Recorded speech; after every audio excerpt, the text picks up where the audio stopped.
পেট ব্যথা হলেই অনেকে মনে করে যে এটা অ্যাপেন্ডিসাইটিস হলো কিনা, সেজন্য দৌড়ে আমাদের কাছে চলে আসে। আসলে সত্যিকার অর্থে অ্যাপেন্ডিসাইটিস তো যে কারোই যে কোনো সময় হতেই পারে, কিন্তু পেট ব্যথা হলেই অ্যাপেন্ডিসাইটিস হবে এরকম কোনো কথা নেই। অ্যাপেন্ডিসাইটিসের ব্যথার নির্দিষ্ট কতগুলো লক্ষণ আছে। যেরকম প্রাথমিকভাবে নাভির চারদিক দিয়ে মাঝখানের পেটে ব্যথা শুরু হয়, চিনচিন করে ব্যথা আস্তে আস্তে বাড়তে থাকে এবং শেষ পর্যায়ে গিয়ে এটা ডান পাশের তলপেটে ডান পাশে গিয়ে এটা স্থিতিশীল হয়। এটা অ্যাপেন্ডিসাইটিসের টিপিক্যাল বা একেবারে ক্লাসিক্যাল লক্ষণ। এছাড়াও অ্যাপেন্ডিসাইটিস হতে পারে পেটের ব্যথার মধ্যে। মূল কথা হলো ডান পাশের তলপেটে যদি কখনো ব্যথা হয় সেটা অ্যাপেন্ডিসাইটিস হতে পারে। অ্যাপেন্ডিসাইটিস ছাড়া অন্য অসুখও হতে পারে। সেজন্য আপনার উচিত কোনো একজন ভালো ডাক্তারের শরণাপন্ন হওয়া।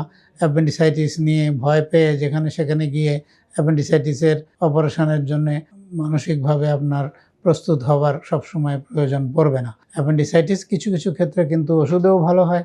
সেটার সবসময় সেই জাজমেন্টটা কোনটা ওষুধে ভালো হবে, কোনটা অপারেশন লাগবে, সেটা কিন্তু একজন অভিজ্ঞ ডাক্তার দেখেই বলতে পারবে। সুতরাং আপনার উচিত একজন ভালো ডাক্তারের শরণাপন্ন হওয়া। পেট ব্যথা হলেই সেটা নিয়ে এত ভীত সন্ত্রস্ত হওয়ার কিছু নেই।